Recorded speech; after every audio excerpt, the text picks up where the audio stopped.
Hello, everyone, and welcome to the latest episode of Fish Bytes, the Miami Herald's Miami Marlins podcast. I'm Jordan McPherson. Well, things are looking up for the Fish right now. They've won 4 in a row. They're 5-2 so far on this 3-team homestand as of the time of this recording. They dropped 2 of 3 against the San Diego Padres to begin the stretch at Lone Depot Park. Then they swept the lowly Oakland Athletics, and they won their series opener against the Kansas City Royals 9-6. To put themselves 5 games above 500, 33-28 early into the third month of the season. Considering the state of the National League overall, that has them among the top teams overall in the league. They're second in the NL East, 2.5 games above the New York Mets, and only 3 games behind the Atlanta Braves, who are leading the division. Fittingly enough, the Braves and the Mets are about to start a 3-game series, so the standings up at the top of the division could really fluctuate over the course of the next 3 days. We'll get to the crux of Miami's overall success a little bit later in the episode. First, we need to address the main individual accomplishment that's in the making right now with these Miami Marlins, and that's Luis Arraez. Arguably the biggest addition that the team made this offseason via that trade with the Minnesota Twins, where they sent away pitcher Pablo Lopez, infielder prospect Jose Salas, and another prospect. And as of right now, it's looking like an early win for the Marlins when you look at that trade. I mean, all Luis Arraez is doing is hitting. How do I put it? I mean, I guess just simplest way to put it, his batting average entering today, June 6, 2023, is .399. You heard that correctly. We're more than 2 months into the season. Arraez has already taken more than 230 play appearances. He's hitting a tick below 400. He's clearing the competition right now in the batting average category. The Toronto Blue Jays' Bo Bichette is second in all of Major League Baseball. He's hitting .333, 66 points below Luis Arraez. Freddie Freeman and Ronald Acuna are tied for third and tied for second in the National League. They're hitting .331, 68 points below Luis Arraez. And just a reminder of just how important and how significant that 400 mark is. No one in MLB has finished a season with a 400 batting average or better since Ted Williams in 1941. That's 82 years ago, people. I'm not saying Arraez is going to be the one to break that streak and be the first guy since Ted Williams to hit 400, but I'm also certainly not doubting that he could do it either. I mean, just look at what he's done this year. He's played in 56 games. He has multiple hits in 25 of those 56 games. That includes 8 games with at least 3 hits, 2 with at least 4 hits, and then over the weekend against Oakland, he had his first career 5-hit game. And those 8 games with at least 3 hits, that matches the total number of starts that he has in which he's gone hitless. He has 8 3+ hit games. He has 8 starts with 0 hits. That's just unreal. And it's not just singles that he's hitting anymore. He has 15 doubles. It leads the team. It's tied for 22nd in all of baseball. And if he touches the ball, he's going to put it in play, basically. He's only struck out 11 times in those 231 play appearances. That's a 4.8% strikeout rate.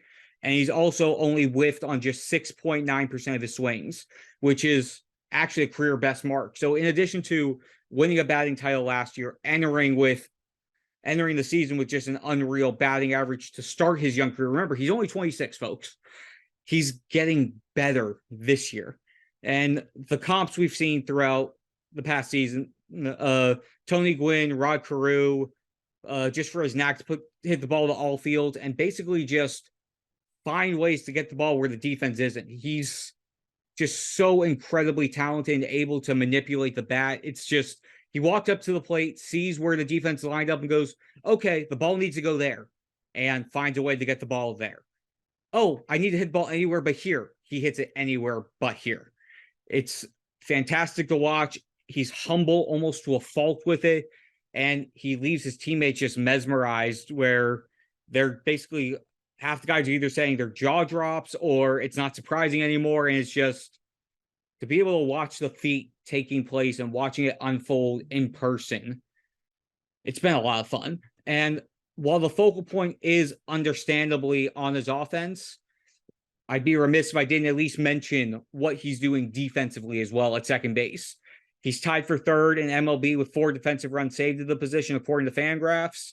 And that's key because The Minnesota Twins were willing to trade Arraez primarily because they didn't think he had a defensive home. He's found one at second base with the Marlins, and second base was his natural position coming up in the minor leagues. He bounced around between first and second with Minnesota last year, played a decent amount of DH as well. And when I talked with Arraez earlier in the season, when he got to the 500 hit milestone, I asked him if only having to worry about playing second base has helped him with his offense, because he's not having to think about his defensive responsibilities as much. Whereas basically going some days having to play second and then having to play first and then having to just rejigger the mind about what he's doing defensively in addition to his offense preparation. And he said playing second base has almost exclusively playing second base has freed up his mind when he's at the plate. And we're seeing the results there. And with that, a question I know a lot of you have, and I've been getting it a decent amount on social media as well. Are the Marlins going to extend them? Have contract extension talks begun to take place yet? The long and short, not yet. Marlins general manager Kim Ng, she spoke with a small group of reporters on Friday. She mentioned that they have not talked with Arraez's representatives yet about an extension, but that doesn't mean that they aren't going to start talking, and it doesn't disclude them from having those type of talks mid-season. It's tougher to do it during the season, but it's not impossible. And also to remember, Arraez in team control for 2 more years. They have him through the 2025 season. There's plenty of time to work out a deal, but the longer that they wait, the higher the asking price will likely become. So that's something the Marlins have to figure out logistically how they want to attack that. But for the time being, soak up what Arraez is doing. It's potentially history in the making here, folks. And it's helping the Marlins get to where they want to be in the bigger picture. So on that note, with that segue, let's start looking at the team as a whole. And like I mentioned at the top of the episode, Miami's 5 games over 500, just past the 60-game mark. And given the state of the National League as a whole, that has them as the 5th best team by record in the National League. Only the Braves, Dodgers, Diamondbacks, and Pirates have a better record than the Marlins entering the time of this recording. So what exactly is working? And I hate to do this, but love to do this at the same time. The Marlins are basically going with a Ted Lasso-esque approach. And for those of you who haven't seen the show, series finale aired last week. 3 seasons, Apple TV, Jason Sudeikis, absolutely phenomenal series. I highly recommend it. And it all revolves around the phrase believe. And I've heard that phrase talking to at least a half dozen people inside the clubhouse over the last few days, asking them what sparked this turnaround, even from where they were a year ago. Remember, Marlins were 69-93 a year ago. They're 33-28 right now and looking like they're trending upward. New manager Skip Schumacher, who, like myself, is an avid Ted Lasso fan. He's created an upbeat and positive culture with this clubhouse. And you also have to give a lot of credit to his staff and also the 3 key offseason player additions that the Marlins made. Arraez, first baseman Yuli Gurriel, and infielder Gene Segura. They've stepped up and become veteran voices despite this being their first year with the Marlins. They all understand what it takes to win. They all came from winning teams. Gurriel specifically won 2 World Series with the Astros. He made to at least the ALCS 6 straight years with the Astros. Gene Segura, he made to the World Series last year with Philly. Luis Arraez was on a winning team with the Twins. And I really need to specifically shout out Yuli Gurriel because he's quickly become that clubhouse favorite, that guy that everyone gravitates toward. And a lot of time it's just chit-chatting, having fun, casual conversation. But they're also picking his brain about what it takes to be a successful player day in and day out. The consistency, especially for a guy like Gurriel, who went from being an everyday first baseman with Houston to being a spot starter, platoon type guy at first base with Garrett Cooper. And Gurriel's had to adjust his routine. He's doing a lot more work on the days that he's not starting, even to the point where he's basically taking swings and doing basically a round or two of batting practice at home before coming to the ballpark to make sure that he's ready for when his name is called. And he's been telling the team over and over, we're going to be a team that plays in October. And his thought process is the more that he says it, the more that the team is going to start believing it themselves. There's that word again.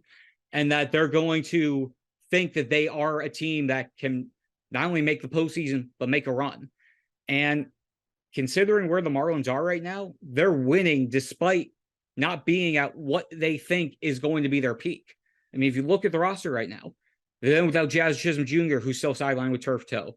They haven't had their primary closer in AJ Puk for more than 2 weeks. Puk, however, is expected to return either today, Tuesday, June 6th, or tomorrow before the Marlins go on to their next road trip. He's expected to be added back to the active roster at some point before this homestand ends.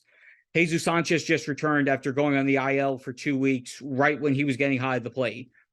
Avisail Garcia underperformed for basically the entire time he's been with the Marlins. He's hurt right now as well. Trevor Rogers, Johnny Cueto, 2/5 of their starting rotation to begin the season. Not with the team right now. Rogers expected to be back probably about a week and a half. He's making his third rehab assignment start this weekend. Supposed to go 6 innings at AAA Jacksonville. If that goes well, my anticipation is his next turn of the rotation will be with the Marlins. But the rotation as a whole, only a 4.43 ERA. That's 16th in MLB. Not what anyone was expecting going into the season when you had Sandy Alcantara, Trevor Rogers, Jesus Luzardo, Edward Cabrera, Braxton Garrett even impressing, and now Uri Perez filling one of those rotation spots. But if you told me the Marlins were going to have a collective ERA above 4.4 for their starting pitchers, and they'd be 5 games above 500, you'd be taking that and running. And the Marlins are taking that and running. They're beating the teams that they're supposed to beat. They're competitive against the top teams in the league. And you look at the record overall, they're 16-4 in one-run games. They won 24-40 in those last year. They have 8 wins this year when they were either tied or trailing after the 8th inning. They have 3 walk-off wins already. Not including this current series against the Royals. They've won 10 of their 19 series. They have 4 series sweeps, and they've only been swept themselves once. That's a recipe for success. Win series, go at least 500 on the road, try to have a winning record at home. That should get you into the playoffs. Again, it's early. Played 61 games. There's still 100 games left to go.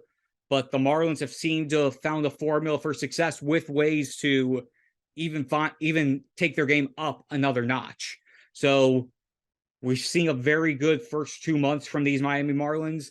It's now just a matter of what do they do from here on out? What do they do once the trade deadline comes at the end of July to try to improve their roster?